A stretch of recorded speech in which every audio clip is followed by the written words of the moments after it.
des informations politiques, religieuses, sociales, économiques et divers. Canadien, Bundana Makasi. Alors, mais menace wana ezali kaka extérieur te. Tozali pe na menace intérieure. Kaka ndenge ebanda depuis 1982. Bitumba wana parce que toyebani bien. Toyebani n'est-ce pas? Histoire à partir yo toyebi yango très bien. Toyebi ndenge tobanda depuis 82. Ba diabo, ba kadiosha, ba division, ba départ, ba bikenda bizonga toyebi yango très bien. Toyebani pe ba kombo très bien. Omoni Tshisekedi aza Etienne Tshisekedi aza Satan pays nyonso minene ba pays eza na sécurité makasi. Babangaka ennemi extérieur te. Babangaka ennemi intérieur. Parce que pour détruire une organisation, pour détruire un pays, et c'est qu'il faut détruire en haut de l'intérieur. Et je me rends compte que l'adversaire extérieur n'a pas comprendre le Coran. Par contre, il peut soutenir Baoyo Bazana. Je suis convaincu que ceux qui n'ont pas Sibino, n'ont pas la cabine, mais posent à la calme.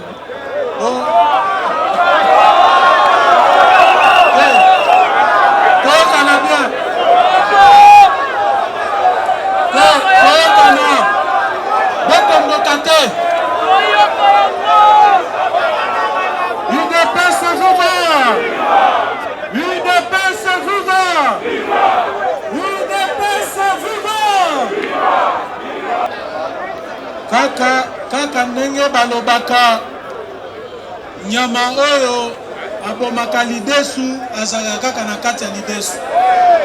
Combattant, s'il vous plaît, calmez-vous. Makambo na koyebisa bino awa na koyebisa bino yango te mpona botomboka awa. Soyez calme. Nazali koyebisa bino yango po ete bozwa conscience boyeba degré ya complot oyo parti na biso ezali kosala face te wana bobosana ye. C'est rien, il faut même l'oublier. Wana eloko eite complot ezali ailleurs. Bokoki kokanisa pasi oyo biso tomona oyokana bien. Balobi IDPS wana tozomona ngo lisusu te. Esengeli tosala boye ndenge biso tozwi mbongo tozosala o nalingi koloba bakombo na bango te parce que c'est pas important. Bokoyeba bango koyokana bien.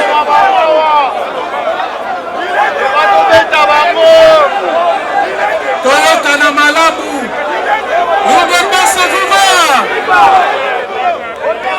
S'il vous plaît, toyokana bien. Balobi boye biso UDPS wana toza susu kuna te. Biso tokosala regroupement politique ya munene. Tokokende na élection en 2023. Tokozwa ba député ebele UDPS wana tokonyata yango. Est-ce que bokoki comprendre makambo ndenge wana? Des gens qui ont eu des postes grâce à l'UDPS, likolo ya pasi ya bakombatant, likolo ya makila bakombatant baversa, eloba yebisa biso to bakosala regroupement na bango bakonyata UDPS. S'il vous plaît, nazali kotia bino na défi bino base ya parti. Eloko wana soki esalemi en tout cas bino base ya parti bozate. Banda mokolo lelo bozala vigilant.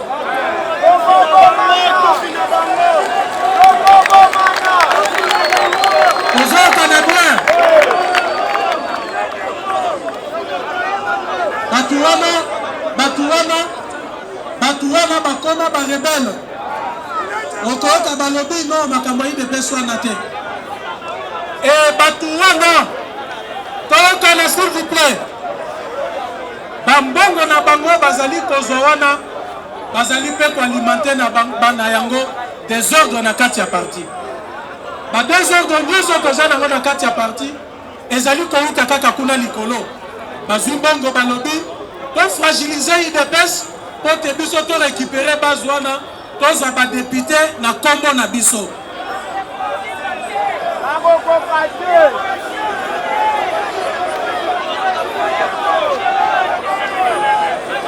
combattante na combattant combattante na combattant parti na biso oyo toyokana bien toyokana malamu nazali kokonte makasi na kapasité na bino ya compréhension bato wana eloko bazali kobosana ezali lutte na biso babosani lutte oyo tosali babosani oyo tosala contre Genève babosani oyo tosali FCC kala mingi te baya tozali kozela bango basala oyo balingi basala à moins que tozala te 2023 ezali koya tokomona bisika bakosalela campagne tokomona esika bakonyata UDPS tokondima toyokana malamu tozali d'accord que na 2023 tokozala accompagné na baalliés c'est stratégique parce que UDPS ezali parti certes le mieux implanté mais ezali na babisika mususu oyo tokozala besoin na bandeko mususu comme baalliés wana yokami tozali na bango besoin mais membre ya UDPS cadre ya UDPS mutu azwi bokonzi likolo ya UDPS azwa mbongo asala parti politique mpona kodestabilize UDPS na baélection wana tokondima te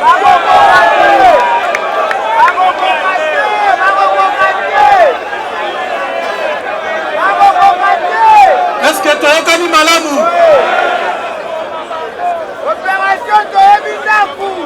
combattant na combattant nalingi tosolola ndambu na actualité politique oyebi ke ngai nakotaka mingi na badeba wana na radio mpe na télévision te totalaka yango parce que tomoni ke ya dire mpe eza te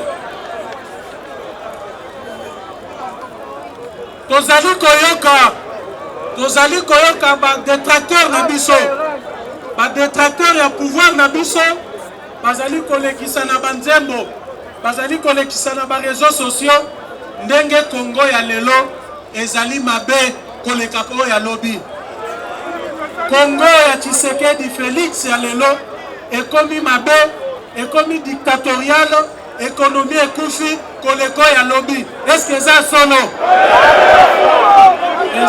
eza mawa mingi ezali mawa mingi tokuti ekonomi ya mboka oyo ezali na poche ya famille moko ekonomi ya Congo mobimba ezaki na famille moko famille Kabila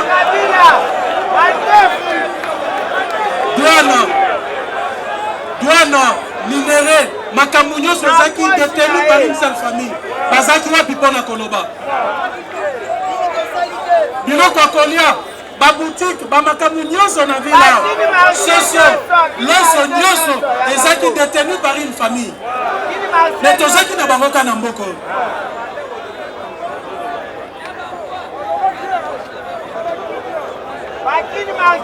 na oyo ezali kotala droit de l'homme bakoki koyebisa biso ke lelo Congo ya lelo Congo à l'ère Félix Tshisekedi droit de l'homme ezali violé plus que lobi plus que na époque ya Mobutu mais wana ezali lukuta munene lelo biso nyonso tozali d'accord que Congo ezobonga na basecteur nyonso c'est vrai que mboka ekufaki makasi tellement que mboka etekamaki besoin ya changement eza makasi population alingi amona changement wana net par un coup de baguette magique. C'est tout à fait normal que le peuple a pression à pouvoir que changement est là. Nous sommes conscients de cela et les chefs de l'État ils travaillent jour et nuit. Mais Kolobete mboka Congo ezali mabe koleka lobby koleka époque Kabila na époque Mobutu wana eza lokuta. Parce que nous ndenge na koki ko énumérer yango économie en mboka lelo batu bakomi ko respirer. Toyebi ba firme na mboka oyo. Firme ezalaki ko produire, ezalaki ko importer biloko ebele bakanga yango parce que famille ya président eza côté quand même biloko wana. Depuis tozana bino ça fait maintenant 3 ans. Boyoka famille ya président Tshisekedi que les autres kani na mboka.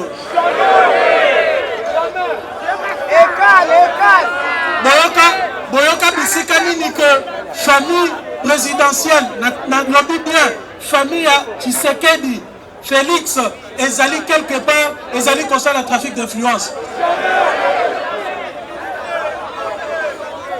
Ngana ebi bien toyoka na bien Christian Tchimini boye bien azaleki aza petit frère roi landi chef de l'État. Mokolo moko azwaka sans interdit policier atelemisi alobi zonga makambo nazolobo batémoin bazali abalusa mutuka ne azonga. Mais toyebi na période ya Kabila Zoé Kabila boma roulage na moko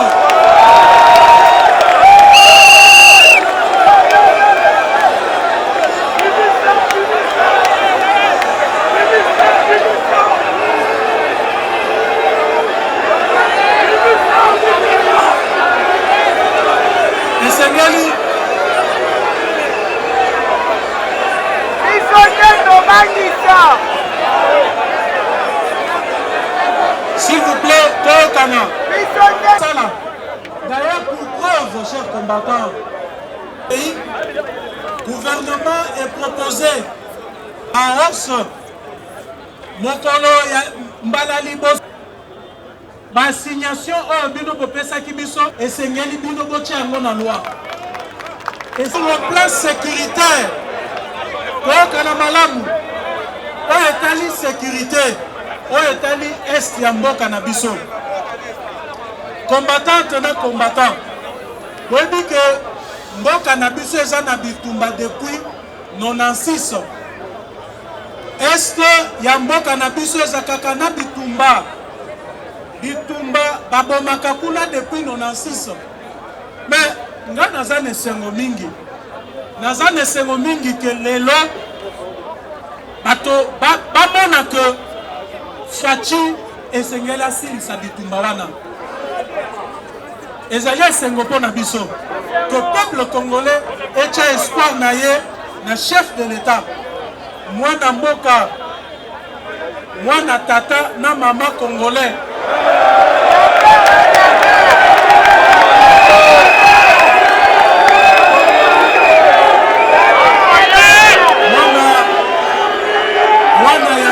de limiter na Kasalumart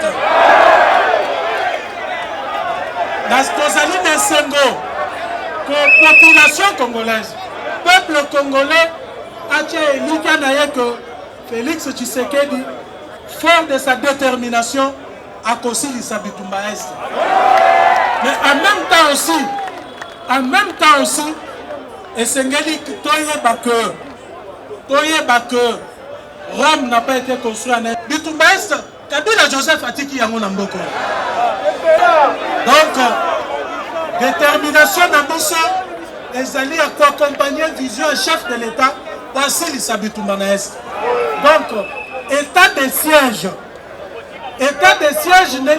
nenge salemi na ba province mibale wana ezali ko traduire volonté ya chef de l'État na gouvernement na ye pour la kosilisa bitumba Est.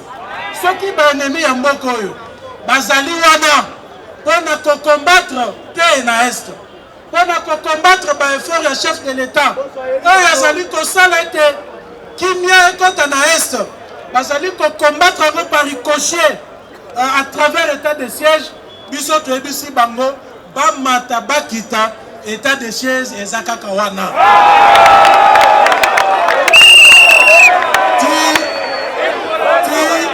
Mokolo guerre ekosila. Parce que tokoki comprendre te bitumba wana ezali wana depuis 96. Emema Mobutu, emema Laurent Désiré Kabila. Kabila tiki yango que les loyo batu nyonso wana bazwa conscience bozala makasi toyebi pasi oyo bazali na yango toyebi ke bazali kosala musala na ba difficulté mais UDPS parti du peuple pour le peuple azali sima na bino po bolonga monguna na est tozali pe kosenga na bakambi ya mapinga bazala sérieux accompagner vision en chef de l'État bazala boyete nalobi ndenge nini bazala boyete bazala mbilinga te tozala biso nyonso liboke parce que so oyo bandeko na biso bazali kovivre na esi ya mboka ezali mabe penza ezali mabe esengeli conscience wana tozwa yango boyoki ngai na makambo mosusu po tolinga koloba yango te boyokaki dernièrement na assemblée que bato FCC bayaki na motion contre ministre ya défense parce que bato bazali kokufa na est nayebisaki bango boye toyokana nayebisaki bango boye bino nde ba premier responsable. Pourquoi? Bokosi biso que armée na biso ezali na 160 ezali nani effectif na yango ezali kokoma na ba 180 000 hommes pouvoir à Kabila et yebisa biso que les hommes en armes avoisinent 180 000 mais na minute oyo vérification faite na boina loba chiffre wana parce que ezali secret défense ezali s'il vous plaît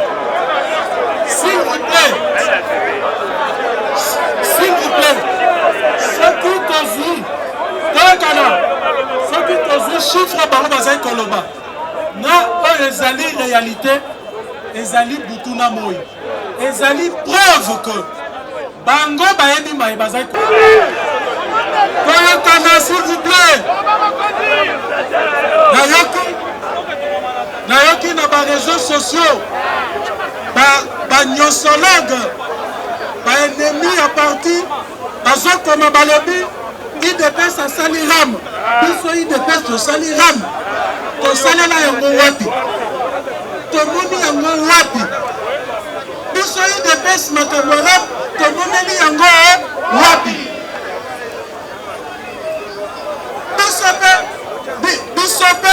biso pe bazolia biso donc moi toyokana bien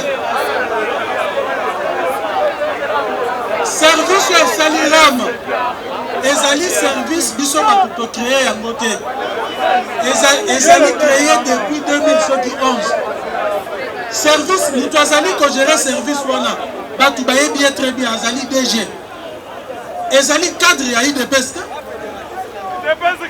donc basali makambo wana tenant compte ya service na bango soki basali ram eke population eboyi ram biso mpe toza na kati ya population biso toza na kati ya population te alors où est le problème donc soki population aboyi ram bango baloba te ke IDPS andimi ram tondimelaki yango place nini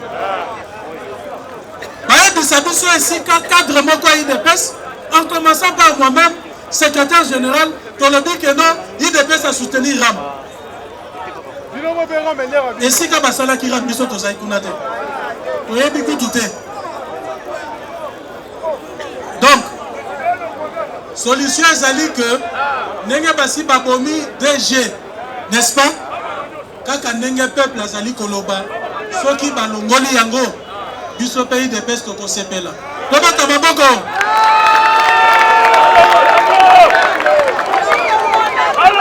Voilà.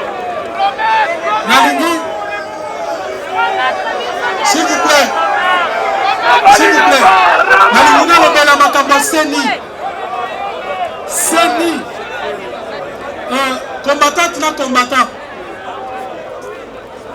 L'air biso de peste ozali koloba